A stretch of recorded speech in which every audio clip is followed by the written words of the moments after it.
ಹೊಸ ವರ್ಷದ ಸಂಭ್ರಮಾಚರಣೆ ಅಂದರೆ ಬರೀ ಪಬ್ಬು ಪಾರ್ಟಿ ಜೊತೆಗೆ ಬಾರ್ಗಳಲ್ಲ, ಪ್ರವಾಸಿ ತಾಣಗಳಲ್ಲ, ಧಾರ್ಮಿಕ ಸ್ಥಳಗಳಿಗೂ ಕೂಡ ಭಕ್ತರು ಎಂಟ್ರಿ ಕೊಡ್ತಾ ಇದ್ದಾರೆ. ಹೊಸ ವರ್ಷದ ಆಚರಣೆಗೆ ಧರ್ಮಸ್ಥಳದಲ್ಲಿ ಭಕ್ತರ ದಂಡು. ಮಂಜುನಾಥ ಸ್ವಾಮಿಯ ದರ್ಶನಕ್ಕೆ ಮುಗಿಬಿದ್ದಿದ್ದಾರೆ ಭಕ್ತರು. ಇವತ್ತು ರಾತ್ರಿ ಧರ್ಮಸ್ಥಳದಲ್ಲಿಯೇ ಉಳಿದುಕೊಳ್ಳುವುದಕ್ಕೆ ಭಕ್ತರ ಸಂಖ್ಯೆ ಜಾಸ್ತಿ ಆಗ್ತಾ ಇದೆ. ರಾಜ್ಯ ಮಾತ್ರವಲ್ಲದೆ ಆಂಧ್ರ, ತೆಲಂಗಾಣ, ಹೊರ ರಾಜ್ಯದಿಂದಲೂ ಕೂಡ ಭಕ್ತರು ಬರ್ತಾ ಇದ್ದಾರೆ. ತಮಿಳುನಾಡಿನಿಂದಲೂ ಕೂಡ ಅಪಾರ ಸಂಖ್ಯೆಯ ಭಕ್ತರು ಮಂಜುನಾಥ ಸ್ವಾಮಿಯ ದರ್ಶನಕ್ಕೆ ಆಗಮಿಸ್ತಾ ಇರುವಂಥದ್ದು. ಈ ಹೊಸ ವರ್ಷದ ಸಂದರ್ಭದಲ್ಲಿ ದೇವರ ದರ್ಶನ ಪಡ್ಕೊಂಡು ಹೊಸ ವರ್ಷವನ್ನು ಆರಂಭ ಮಾಡಿದರೆ ಇಡೀ ವರ್ಷ ಚೆನ್ನಾಗಿರುತ್ತೆ ಅನ್ನುವಂತಹ ನಂಬಿಕೆ. ಹಾಗಾಗಿ ಧರ್ಮಸ್ಥಳದಲ್ಲಿ ದೊಡ್ಡ ಮಟ್ಟದ ಭಕ್ತರ ಸಂಖ್ಯೆ ಸೇರ್ತಾ ಇರುವಂಥದ್ದು. ಮತ್ತೊಂದು ಕಡೆ ಹೊಸ ವರ್ಷದ ಪ್ರಯುಕ್ತ ಧರ್ಮಸ್ಥಳ ಹೇಗೆ ಸಿಂಗಾರಗೊಂಡಿದೆ ಅನ್ನೋದನ್ನು ಕೂಡ ನೀವು ಗಮನಿಸ್ತಾ ಇದ್ದೀರಿ. ಮತ್ತಷ್ಟು ಡೀಟೇಲ್ಸ್ ಅನ್ನು ಕೊಡ್ತಾರೆ ನಮ್ಮ ಪ್ರತಿನಿಧಿ ಸುಖಪಾಲ್, ನೇರ ಸಂಪರ್ಕದಲ್ಲಿ ಜಾಯ್ನ್ ಆಗಿದ್ದಾರೆ. ಸುಖಪಾಲ್, ಧರ್ಮಸ್ಥಳದಲ್ಲಿ ನಾರ್ಮಲ್ ಡೇಸ್ಗಳಲ್ಲಿಯೇ ಭಕ್ತರ ಸಂಖ್ಯೆ ಜಾಸ್ತಿ ಇರುತ್ತೆ, ಇನ್ನು ಹೊಸ ವರ್ಷ ಅಂದ್ರೆ ಕೇಳಬೇಕಾ? ಹೇಗಿದೆ ಈಗ ಭಕ್ತರ ಕ್ರೌಡು? ಎಲ್ಲೆಲ್ಲಿಂದ ಎಲ್ಲ ಬರ್ತಾ ಇದ್ದಾರೆ? ಏನೆಲ್ಲ ಡೀಟೇಲ್ಸ್ ಸಿಗ್ತಾ ಇದೆ ಸುಖಪಾಲ್? ಹೊಸ ವರ್ಷ ಆಚರಣೆಯನ್ನ ಕೇವಲ ಸಂಭ್ರಮ ಮಾಡಿ ಮಾಡುವಂಥದ್ದಲ್ಲ, ದೇವರ ದರ್ಶನ ಪಡೆದು ಮಾಡಬೇಕು ಅನ್ನುವಂಥ ಹಿನ್ನೆಲೆಯಲ್ಲಿ ಸಾಕಷ್ಟು ಸಂಖ್ಯೆಯಲ್ಲಿ ಪ್ರವಾಸಿ ತಾಣಗಳ ಜೊತೆಗೆ ಪುಣ್ಯಕ್ಷೇತ್ರಗಳಿಗೂ ಭೇಟಿ ಕೊಡ್ತಾರೆ. ನಾವು ಗಮನಿಸಬಹುದು, ಶ್ರೀ ಕ್ಷೇತ್ರ ಧರ್ಮಸ್ಥಳದಲ್ಲಿ ಇವತ್ತು ಮುಂಜಾನೆಯಿಂದಲೇ ದೊಡ್ಡ ಸಂಖ್ಯೆಯಲ್ಲಿ ಭಕ್ತರ ದಂಡು ಹರಿದು ಬಂದಿರುವಂಥದ್ದು.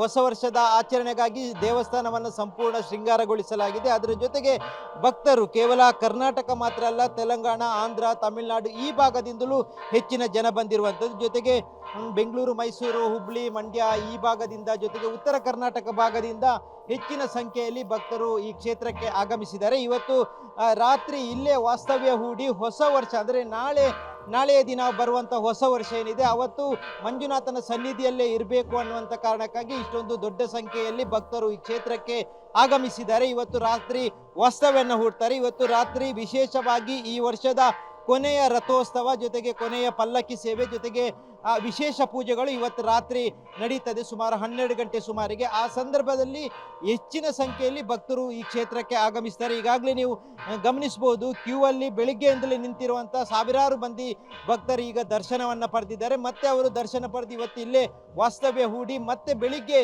ಶ್ರೀ ಕ್ಷೇತ್ರದ ಮಂಜುನಾಥ ಸ್ವಾಮಿಯ ದರ್ಶನ ಪಡೆದು ಹೊಸ ವರ್ಷವನ್ನ ಸ್ವಾಗತಿಸುವಂಥದ್ದು. ಜೊತೆಗೆ ಇಲ್ಲಿನ ಪೂಜ್ಯ ವೀರೇಂದ್ರ ಹೆಗ್ಡೆ ಅವರು ಹೇಳಿರುವ ಪ್ರಕಾರ ಕಳೆದ ವರ್ಷದಲ್ಲಿ ಮಾಡಿರುವಂಥ ಏನಾದರೂ ತಪ್ಪುಗಳಿದ್ದರೆ ಅದನ್ನು ಕ್ಷಮಿಸು ಭಗವಂತ ಅನ್ನುವಂಥ ರೀತಿಯಲ್ಲಿ ಈ ಕ್ಷೇತ್ರಕ್ಕೆ ಇವತ್ತು ಬರ್ತಾರೆ. ನಾಳೆ ಹೊಸ ವರ್ಷದಲ್ಲಿ ಮತ್ತಷ್ಟು ನಮಗೆ ಚೆನ್ನಾಗಿ ಆಗಲಿ ಅನ್ನುವಂಥ ಹಿನ್ನೆಲೆಯಲ್ಲಿ ದೇವರಲ್ಲಿ ಪ್ರಾರ್ಥನೆ ಮಾಡಲಿಕ್ಕೆ ಇಷ್ಟೊಂದು ದೊಡ್ಡ ಸಂಖ್ಯೆಯಲ್ಲಿ ಈ ಕ್ಷೇತ್ರಕ್ಕೆ ಬರ್ತಾರೆ ಅನ್ನುವಂಥದ್ದನ್ನು ಆ ಕ್ಷೇತ್ರದ ಧರ್ಮಾಧಿಕಾರಿಗಳು ಹೇಳಿರುವಂಥದ್ದು. ಅದೇ ರೀತಿಯಾಗಿ ನಾವು ಗಮನಿಸಬಹುದು, ಎಲ್ಲರೂ ಹೆಚ್ಚಿನ ಸೇವೆಗಳನ್ನು ಮಾಡಲಿಕ್ಕೆ, ವಿಶೇಷ ಸೇವೆಗಳನ್ನು ಮಾಡಲಿಕ್ಕೆ ಈ ದಿನ ಬಹಳಷ್ಟು ಉತ್ತಮ ದಿನ. ಹಾಗಾಗಿ ಈ ದಿನದಲ್ಲೇ ರಾತ್ರಿ ವಾಸ್ತವ್ಯ ಹೂಡುವಂಥ ಭಕ್ತರು ಯಾರಿದ್ದಾರೆ ಅವರು ಹೆಚ್ಚಿನ ಸೇವೆಗಳನ್ನು ಮಾಡ್ತಾರೆ. ಈಗಾಗಲೇ ನೂರಾರು ಸಂಖ್ಯೆಯಲ್ಲಿ ರಥೋತ್ಸವದ ಬುಕ್ಕಿಂಗ್ ಆಗಿರುವಂಥದ್ದು. ಹಾಗಾಗಿ ಇವತ್ತು ರಾತ್ರಿ ವೇಳೆ ನಡೆಯುವಂಥ ರಥೋತ್ಸವದಲ್ಲಿ ಹೆಚ್ಚಿನ ಭಕ್ತರು ಭಾಗವಹಿಸಲಿಕ್ಕೆ ಇರುವಂಥದ್ದು. ಜೊತೆಗೆ ಕ್ಷೇತ್ರದ ಆಡಳಿತ ಮಂಡಳಿಯಿಂದಲೂ ಭಕ್ತರಿಗೆ ಬೇಕಾದಂಥ ಎಲ್ಲ ವ್ಯವಸ್ಥೆಗಳನ್ನು ಮಾಡಲಾಗಿದೆ.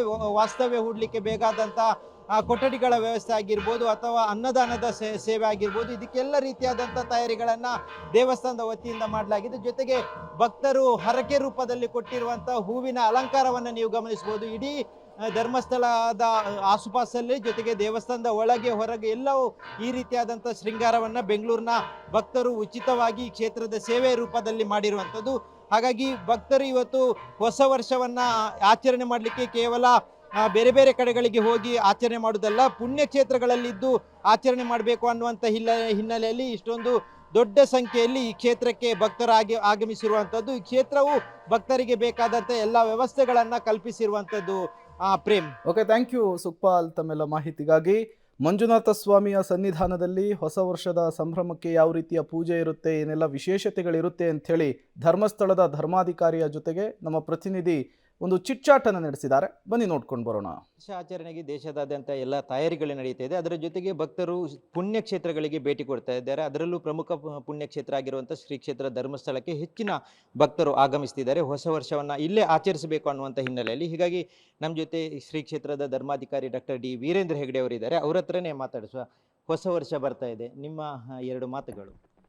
ಹೊಸ ವರ್ಷದಲ್ಲಿ ಭಾಳ ವಿಶೇಷ ಅಂತಂದರೆ ಈ 31ನೇ ತಾರೀಕಿಗೆ ಬಹಳ ಪ್ರಾಶಸ್ತ್ಯವನ್ನು ಜನ ಕೊಟ್ಟಿದ್ದಾರೆ. ಯಾಕೆಂತ ಗೊತ್ತಿಲ್ಲ, ಬಹುಶಃ ಕಳೆದ ಹೋದ ವರ್ಷದಲ್ಲಿ ನಾವು ಚೆನ್ನಾಗಿದ್ದೇವೆ, ಚೆನ್ನಾಗಿ ಇಟ್ಟಿದ್ದೀರಿ ರೀತಿಯಲ್ಲಿ ದೇವರಿಗೆ ಧನ್ಯವಾದ ಕೊಡಲಿಕ್ಕೆ ಏನೋ ಗೊತ್ತಿಲ್ಲ. 31ನೇ ತಾರೀಕು ಇವತ್ತು ಅತಿ ಹೆಚ್ಚು ಉತ್ಸವ, ರಥೋತ್ಸವ ಮತ್ತು ಪೂಜೆಗಳಿಟ್ಟಿದ್ದಾರೆ. ನಾಳೆ ಹೊಸ ವರ್ಷದ ಹೊಸ ದಿನ.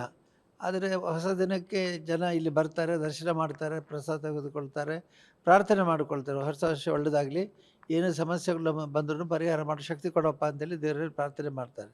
ಇದು ಎರಡೇ ಮುಖ್ಯ. ಒಂದು ಒಳ್ಳೆಯದು, ಹಿಂದಿನ ವರ್ಷಕ್ಕೆ ಧನ್ಯವಾದ, ಮುಂದಿನ ವರ್ಷ ನಿರೀಕ್ಷೆ. ಎರಡೇ, ಧನ್ಯವಾದ ಮತ್ತು ನಿರೀಕ್ಷೆಯ ಮಧ್ಯೆ ನಮ್ಮ ಜೀವನ ಇದೆ ಅನ್ನುವಂಥದ್ದು ಇದರಲ್ಲಿ ಗೋಚರವಾಗ್ತದೆ. ನಾಡಿನ ಜನತೆಗೆ ಹೊಸ ವರ್ಷಕ್ಕೆ ಏನು ಹೇಳಲಿಕ್ಕೆ ಬೇಕು?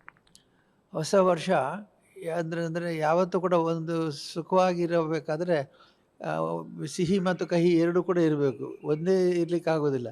ಹಾಗಾಗಿ ಸಿಹಿ ಕಹಿ ಎರಡು ನಮ್ಮ ಜೀವನದ ಭಾಗ.